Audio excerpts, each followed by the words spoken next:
Good day, everyone. Welcome to another episode of our online series of PNU Talks.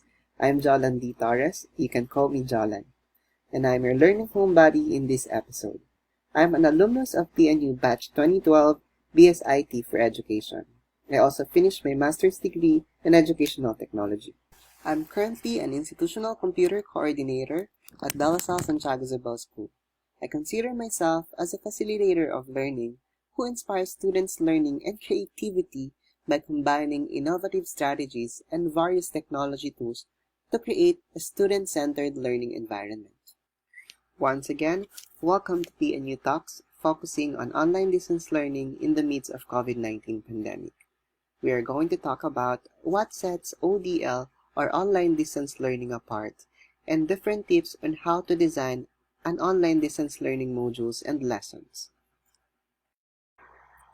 So, just a disclaimer, there is no one specific or the best way of designing an online modules. The design of your online learning modules basically follows, for me, actually, this is my personal take on this. This follows how the school or institution in terms of delivering instructions. So, for example, we have our own core values. We also have our own vision, mission, and everything in your school. So I think it's very important that we align everything to it, even the way we deliver instructions in the classroom or, of course, in an online distance learning. We need to make sure that the way we design online learning modules is following our vision of education, our vision, mission of education. So for me, I think this is the one of the most important consideration that we need to do. I firmly believe in understanding by design, or what we know UBD, or the backward design of Grant Wiggins and Ep9. So I've been using this in designing my modules, which for me requires me to think first of the learning outcomes that I want my students to be able to achieve at the end of the learning modules, and from their design assessments, of course, that would enable my students to demonstrate the achievement of the learning outcomes. I focus on designing the online learning experiences. So you need to consider three things: interaction, structure, and ability for the teacher to give feedback on the students. Again, the main point of designing online learning modules is to reduce transactional distance. Transactional distance meaning the feeling of loneliness of the students while doing the online learning. So it's very important that we'll look at our structure. So literature studies have shown that if the structure of the online learning module is very strict or very rigid, students are not given the opportunity to base their own path of learning. So when everything is so prescriptive, students will not be able to navigate with much choice and option the whole learning module. So if that's the case, then we'll lower down interactions. We'll lessen interactions with lesson learner independence. So it's very important in terms of distance learning, because in the way we're telling the students that the teacher will not be there physically present, and they have to develop learner independence to be able to navigate the online learning modules. Now, that's kind of development of students or learner independence also varies. So let's put it into idea of developmental appropriateness.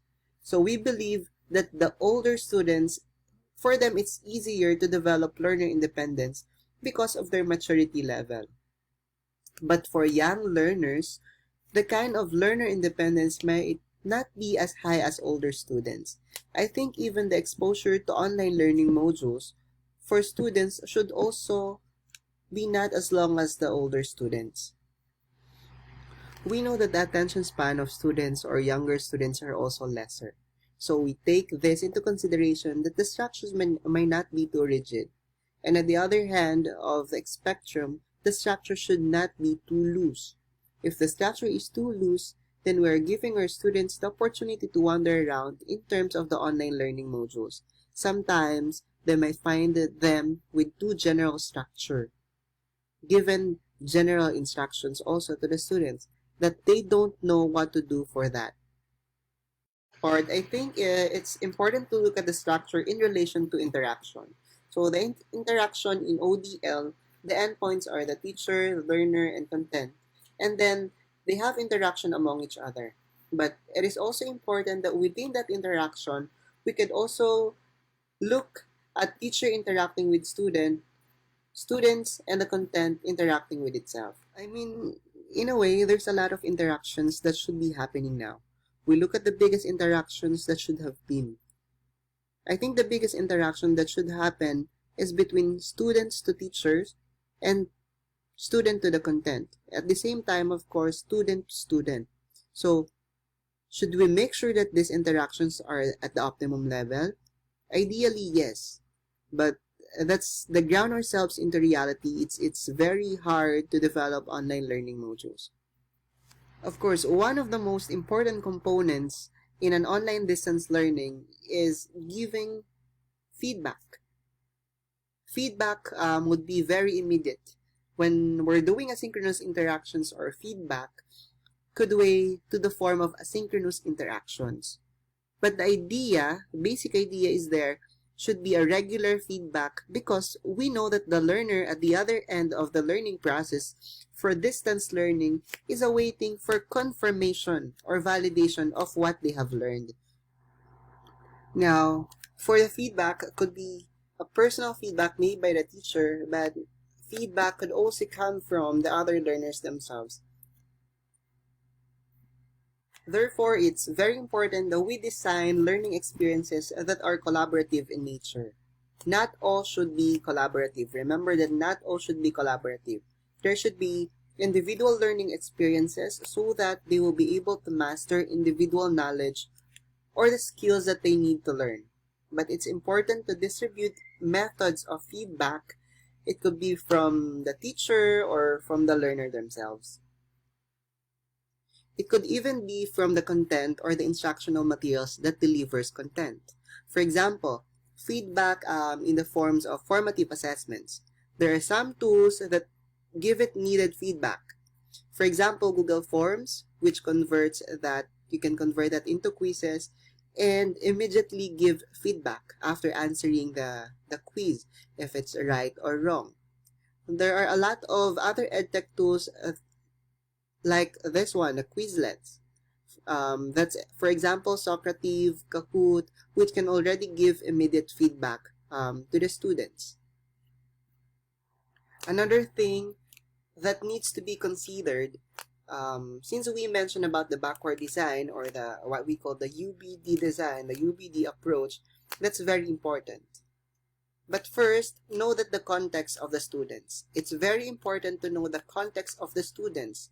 How can we do that? Of course, we need to plan ahead, alright? We need to plan ahead. Think ahead when you're designing the learning experiences. Think about their content context. First, of course, the prior knowledge, where they have been living in the experiences that they have right now. But it is also important to know the context of the students through introducing some way of a diagnostic assessment. If you have noticed, I am now integrating assessment into the learning design. They can share their context or prior knowledge. It could be through a diagnostic assessment. It could be through a freedom wall, like the Padlet app, where they can put some of their ideas. So context is very important so that we're able to ideally consider the different learning preferences or be able to deliver learning in such a way that would accommodate the differences among our students. Now, when you're designing online learning modules, you don't design for one topic because you're going to give a lot of efforts and time in designing. I suggest that we design maybe based on our units or modules, which means that there will be several topics under that module. So it's important that we break down into chunks. Chunking, as we know, allows the students to learn ideas, to learn skills in more manageable way. Dumping everything at the same time will be very challenging for students. They wouldn't know what to prioritize. So they will feel overwhelmed by the number of concepts, ideas, or skills that they have to learn. So we have to learn that chunking actually helps them to organize lessons better. So it's important that we chunk lesson according to topics or skills. Now, since there is chunking and there will be a lot of different learning experiences, it is recommended that we do some sort of formative assessments to make sure that we test if they have understood the different topics.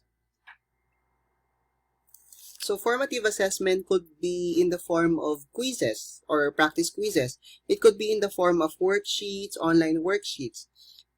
It could be in the form of discussion forum where the students post something what they have learned.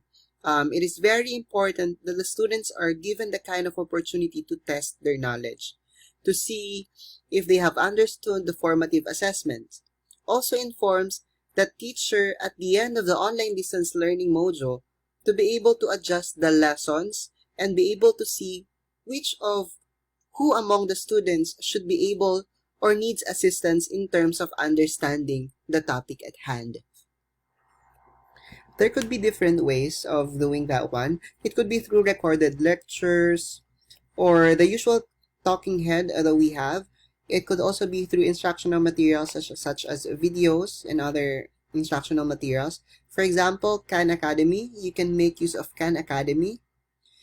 Another tool that could help teachers is called Ep9, where you can edit videos, instructional videos, and then input some questions before the students can proceed to the next video or to continue the video. That's Ep9. Other formative tests could be doing through Kahoot or Quizlet, Google Forms, and all those stuff. It's very important to make sure that the learning experiences involve collaborative learning. So we have learned that students or learners are able to lean deeper when they discuss or when they share the ideas with other learners through the ideas of other people. They also get to clarify their own understanding. They build knowledge socially, collaboratively. So it's very important that we also take note of assessment. The final assessment or the summative assessment. We could always trust in the honesty of our students when we give them objective type of assessments. But in the end, for online distance learning, that we cannot be ideal way of assessing because we think of what if they ask their parents or other people to answer it for them because we lack the advanced technology for recording them while they are answering an online assessment. But what does recommended is that summative assessments for online distance learning should be performance-based, which means that a student should be able to show or demonstrate achievement of important skills and knowledge. So what are the ways of performance-based assessment? It could be delivering a learned knowledge applied in a wider audience context through a video or through a slideshow presentation. It could be through portfolios or by asking your students to create a website.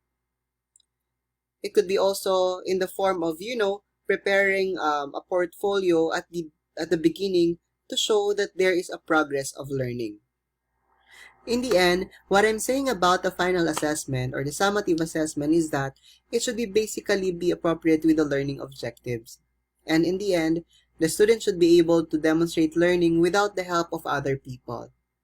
If you're doing online learning for younger people, you might need to consider that they're still be needing some adult supervision or their parents' supervision. But in the end, what I'm saying is that it's hard to make use of very objective type of assessments to measure the learning through online distance learning, especially if we don't have that kind of advanced technology wherein once they're answering the assessment or the online assessment, they can record it or you can record it while they're taking the assessment. That could be difficult. For now, I wanted to look at this one. This distance learning lesson design by Kat Goyet. It comprises of 4 stages. We have the stage, the content, the collaboration, and synthesize learning. For set the stage, wherein you provide students with overview of the learning topics to be addressed, of course, share agenda for the sessions, give students in setting a personal learning goal. This can be done in virtual meetings such as video platform or via previous recorded video for asynchronous learning environment. So for the content, wherein you direct students to resources to access and explore academic content. It can be in the form of text, videos, digital simulations, there's tours, audiobooks, virtual field trip, and of course, multiple methods of representation of content will increase access for all learners.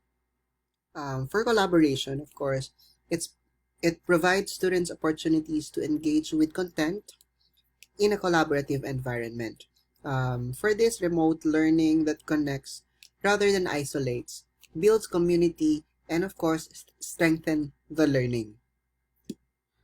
For synthesized learning, of course, it provides students opportunities to demonstrate learning using a method of their choice. It can be digital uploads, images, visual representation, videos, slide presentations, or websites that can be used by the students. So multiple options for demonstrating and understanding addresses learners' variability and increases motivation. Okay, so we talk about learning experiences, we talk about sequencing the different learning experiences, and even doing the assessment. It's very important to know that teacher or designer should be able to realize that they need to curate the learning material. It's very important that we give high quality materials for the students because that will provide them instructions and the teaching presence of the teacher. Another thing, make your instructions clear when you're giving it to your students or when you're designing your online distance lesson. The students should be able to do the learning experiences or undergo the learning experiences with less questions. Hence, use verbs that are very clear to understand. Give right instructions and write directions well in your lessons.